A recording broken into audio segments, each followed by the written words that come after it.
Très chers amis, eh bien voilà, je suis bien heureuse d'avoir fait en votre compagnie une petite halte avec ces deux éditos là, qui parlent aussi sinon des préoccupations de ce qui occupe mon esprit, à savoir la prière ou la méditation autour de thèmes religieux. Religieux dans le sens, vous savez, religion, on nous a dit à l'école, oui, la religion, c'est ce qui relie les hommes.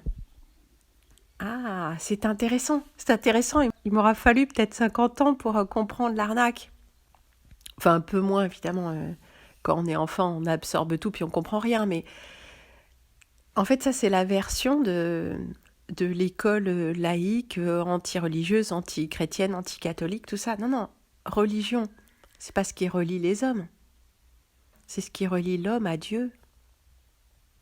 C'est ça qui fait dire à l'abbé Pagès, d'abord l'islam n'est pas une religion parce qu'elle ne relie pas à Dieu. Puis il développe là-dedans, effectivement, c'est pas se torcher en 3 fois avec un caillou, rentrer du pied gauche au chiottes et dire bismillah chaque fois qu'on éternue et se prosterner de façon très très complexe en récitant un truc appris par cœur, une sourate qui dit et coupez alors la tête car Allah c'est mieux. Je veux dire, ça c'est pas ça la prière. Quand on parle de prière chez les chrétiens, c'est pas ça. C'est un dialogue avec le Créateur. Quand on parle de foi, c'est un sentiment intérieur et une dédication à Dieu. Enfin, on ne parle pas du tout de la même chose quand on parle de martyr. On ne parle pas de quelqu'un qui va tuer des gens pour gagner le paradis, un paradis matérialiste. On parle de gens qui acceptent de se faire, y compris détruire physiquement, par amour de Dieu et pour ne pas se parjurer. Pas pour obtenir quelque chose physiquement, mais pour ce salut. Puisqu'on sent bien que cette vie-là, elle n'est pas tout, et que ce sont les tentations du démon qui essaient de nous maintenir ici et de nous faire des choses violentes ou indignes. Donc non, l'islam ne relie pas à Dieu, bien sûr que non. Ça se saurait, les gens qui essaient de se relier à Dieu par l'islam, ils y arrivent tant qu'ils lisent pas le Coran. Après, ils passent au christianisme. Ou alors ils deviennent athées, athées pratiquants, mais ça c'est plutôt pour les civilisés, on va dire. Les gens qui vivent encore au 7e siècle mental, il leur faut une religion, il leur faut quelque chose à quoi se retenir. Et c'est de ça aussi qu'il est question dans toutes ces séries, d'examiner le phénomène dans son intégralité. Mais ce soir, je vous propose une plongée en islam, il est vrai, mais en compagnie d'un chercheur. Donc ça va être beaucoup plus doux comme approche. Ça va être beaucoup plus historique et nous allons voir justement comment est-ce qu'on fait ces recherches historiques, comment est-ce qu'on compile les documents. On l'a un peu vu avec un petit peu tous nos interlocuteurs, mais très rapidement. Et là, bien que j'ai taillé un peu dans le morceau parce que ça a duré trop longtemps, cette émission que je vous propose, nous allons quand même voir la méthodologie. Alors, bien sûr, j'ai des réserves et des critiques envers, sinon le personnage, du moins ce qu'il dit, parce que lui-même a fait l'impasse sur de très nombreux aspects du dossier que nous avons étudiés par ailleurs. Donc en fait, il est presque impossible de prendre la version d'autrui tout cru, parce que chaque version s'oppose à une autre. Mais il nous faut faire preuve de capacité de construction mentale, un petit peu comme avec le mécano ou les Lego, quand on ne suit pas un modèle, vous voyez, et intégrer tout ce qui nous paraît pertinent et corriger toutes les erreurs d'interprétation dues au fait que les gens qui s'expriment sur un aspect du dossier ne connaissent pas les autres aspects, donc raisonnent sur des erreurs que d'autres ont mis au jour pour nous. Donc c'est à nous de corriger au fur et à mesure le modèle. Mais je ne vous en dis pas plus. Nous ferons notre petite réunion de débrief à la suite. Enfin, pourquoi pas en direct, oui, un jour ou l'autre, si ça passe. Il faudra prier le grand Saint-Michel. Voilà. Je sais pas, la dernière fois ça a marché, alors pourquoi pas. Mais c'était la Saint-Michel, oui, c'est pas tous les jours la Saint-Michel. En tout cas, je vous donne rendez-vous ici même pour une émission culturelle Ah, je crois que peut-être quelques mots durs m'auront échappé, mais peut-être pas de quoi passer sur une autre plateforme. Et nous allons nous instruire et nous remplir les yeux d'images et l'esprit de questions. Bien sûr, après, il faudra un peu débrouiller tout ça. Et je compte sur vous aussi, n'est-ce pas ?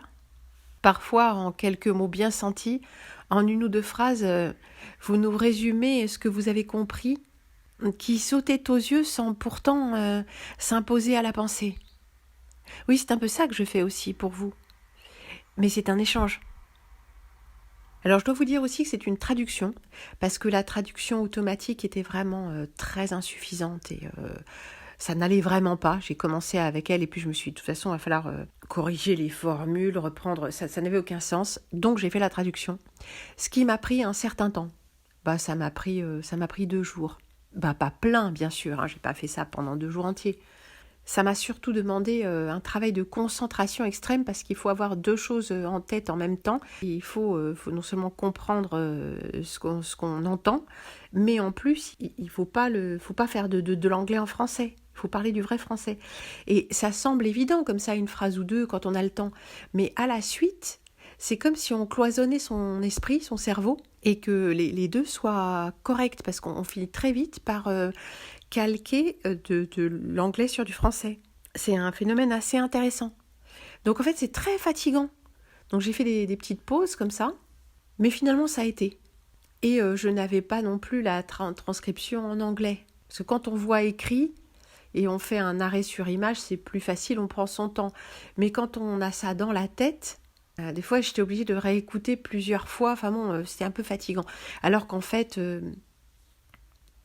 oui, parce que si j'avais regardé en ligne, j'aurais pu mettre le sous-titrage anglais automatique, mais j'avais une trop mauvaise connexion. Alors j'avais juste réussi à extraire les vidéos dont j'avais besoin au moment où ça marchait, quoi.